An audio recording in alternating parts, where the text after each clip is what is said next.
Friends, welcome back to my channel. जय श्री कृष्णा। जब महाभारत के युद्ध स्थान को नियत करने का प्रश्न आया तो श्री कृष्ण और भीष्म ने एक स्वर में कुरुक्षेत्र का जगह चुना।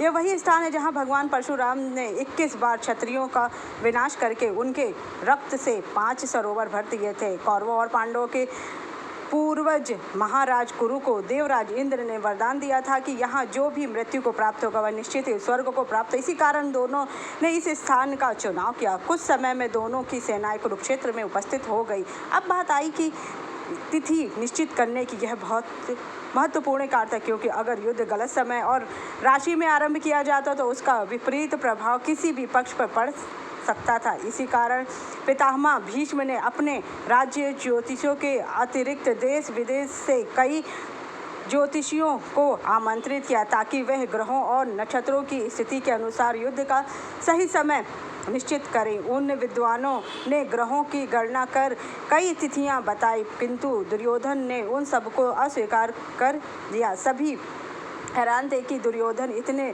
सारे ज्योतिषी विद्वानों की बात क्यों नहीं मान रहा है। एक दिन अचानक दुर्योधन अकेला ही पांडव शिविर की ओर चल पड़ा। उसे इस प्रकार दूसरे पक्ष में जाते देख कर कर्ण उनके अन्य भाई भी उसके साथ हो लिए। अब उनके प्रधान सेनापति भीष्म को इस विषय में पता चला तो वे भी द्रोण और कृपा के साथ उनके पीछे पीछे चल दिए। उन्हें आशंका थी कि कहीं दुर्योधन अपने क्रोध के में आकर समय से पहले युद्ध की स्थिति उत्पन्न ना कर दे।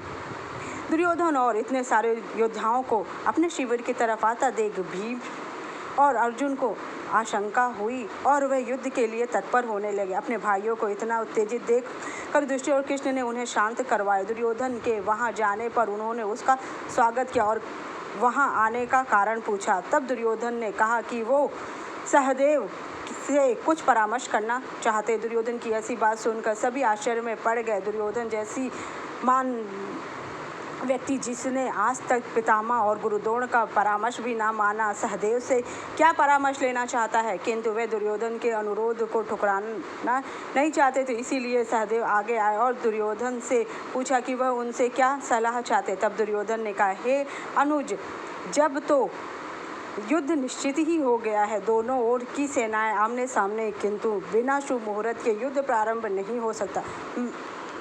मैं जानता हूँ कि तुम त्रिकालदर्शी हो, साथ ही तुम जैसा ज्योतिषी विद्वान आज पूरे विश्व में नहीं। अतः तुम अपनी विद्या का प्रयोग करके इस युद्ध को प्रारंभ करने का शुभ मुहूर्त बताओ।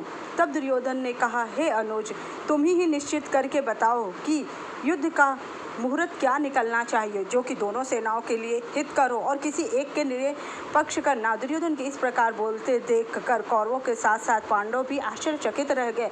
तब अपने भाई को समझाते हुए दुशासन ने कहा, भैया आप ये क्या कर रहे हैं। आपने स्वयं कहा कि सहदेव त्रिकालदर्शी है, किंतु उसने पहले तो हमारा शत्रु है।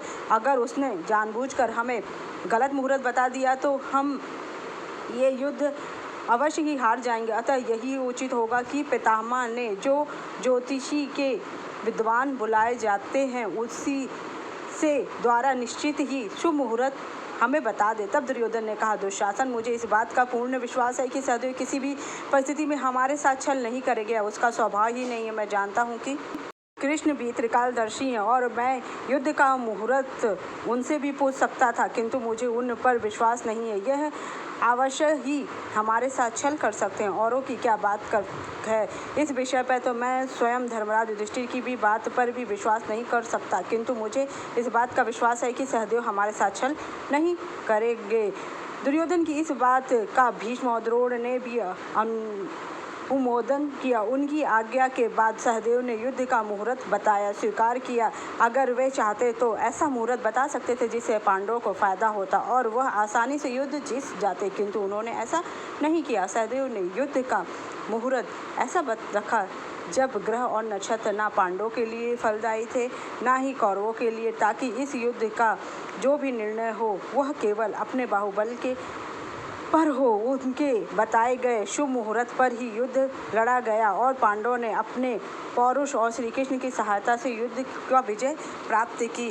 अगर दुर्योधन ऐसा नहीं करता तो शायद उसे सही मुहूर्त का पता भी नहीं चलता, क्योंकि पांडवों में एक खासियत थी कि वह अपने शरणागत आए हुए लोगों के साथ कभी भी छल नहीं करते थे। उनको मालूम है कि दुर्योधन ने उनके साथ क्या किया, फिर भी सहदेव के साथ उसने अंतिम वार्तालाप की। अगर आपको मेरी जानकारी अच्छी लगी, मुझे लाइक सब्सक्राइब शेयर। जय श्री कृष्णा।